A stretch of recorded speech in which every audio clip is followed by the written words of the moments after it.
Since I'm everywhere at once, I just felt like an idea and like a sensation of this guy I once talked about. He was I don't know how the best way, the kindest way to say it, gay, homosexual, male.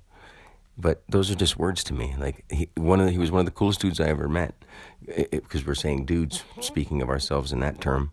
But the thing was, no, I don't look at anybody as a male, female, as anything like that. I know how things work. I know how, rain and dirt make mud, and I know how a man and woman produce children. So, I mean, I understand male and female, of course, but I don't look at fiending after any living thing more than another living thing if it's not contributing to a good life and a positive situation.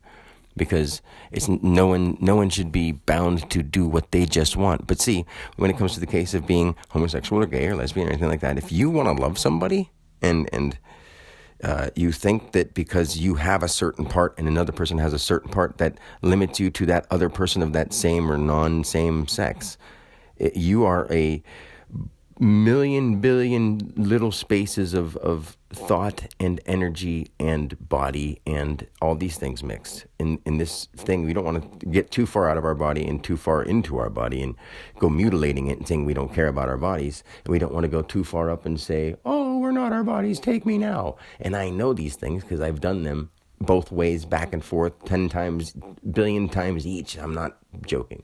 So what we do is we are this fragmented pieces of information passing through you every moment. So if you keep telling yourself, or that person, for instance, keeps telling himself he's a homosexual male and he only likes dudes and he only likes that one dude, of course that's what he's going to be. And it's nobody saying or degrading that whole philosophy of any personal individual situation. Whoever wants to be that or do that is most likely, and of course they are let by God to do that, because they are that. They are the operating system of their personal body flesh. But people aren't looking around them and saying, how could I make this world better? Well, you got to feel better to think like that in the first place. So you can't really think better and transmit the universal signal, or whatever you want to call it, cosmic power. It's really not this power. You're really one with all living things, not in some silly, cool, scientific or Castro, every big word name. It's just what you are. We gave it so many words, we impressed ourselves beyond our ability to care about ourselves, because we impressed ourselves so much that we got boring with ourselves being able to do it slow and in this pace of time we have. So we sped it up and put it into cartoons, and now the cartoons became solid things that can move the same speed as us. And if you're making rocks that have the same speed as us, they hold memory from farther back dimensions of mind, and we thought more like animals when we were dragons and dinosaurs and shit like that. We really were, and we know that those things existed. We just don't want to think about it. There was pterodactyls.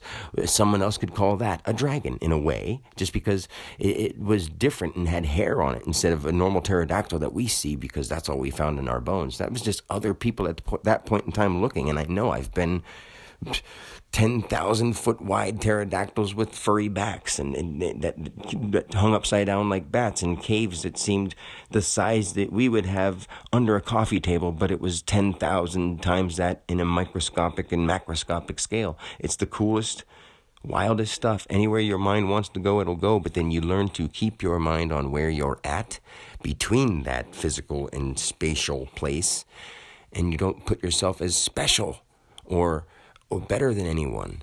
And then you learn to literally communicate with the world around you. And it does. And it tells you what you need to know to go the right way. And it's not like you're trying to debate with other people. You're like, that's just what nature, what God, what creator, what Kali, what all the destroyers and the creators, all the God names, that's actually all they want us to do. They want us to learn how to grow right. All those stories of the Kabbalah and all those things, they're all true. All the stories of, the Anunnaki, they're all true too. Everything is true and everything is not true from what perspective you're looking at it. If you're between level 1 and 2 and you think that there's no way nothing's ever happened before, then you're too spiritual. Too spiritual. And if you think there's no way anything ever happened, then you're too illogical. And if you just think everything's matter, and once you die, you're just too physical.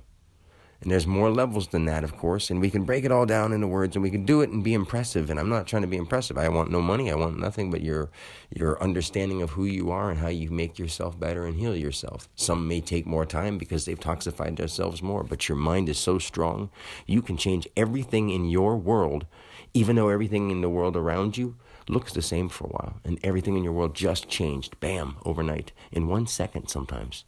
All you got to do is have somebody who truly opens your heart to that love that the nature is and shows you that you shouldn't be misusing it. You can take from it because it is cooperating with you. But when you raise and kill, you have to understand that's not cooperation. That's enforcement onto mother itself. You don't steal from your own mother. And in a way, anything that you can finally figure out that is logically not right to do to anything, not just another person, anything that's not right to do, period, you don't do it. And then the world becomes paradise overnight, with every bad guy and good guy merging as one and as brother and sister, as lovers of all things and just lovers of life, complete lovers, no homos, no straights, no anything but love. And we work on it from there. What's the problem with that? Anybody tell me, please. Or else I'll just give up and act like other stuff matters than seeing the world around me love itself and each other, you know? And everyone's perverted the idea of loving yourself or loving itself so much that just, it's so goofy where our minds have gone and where we've led them. And we can't allow it to go the wrong way. And we need to learn to use any of those things to teach ourselves and learn from ourselves what should we do that would naturally, and unnaturally be right or wrong. So let's do that.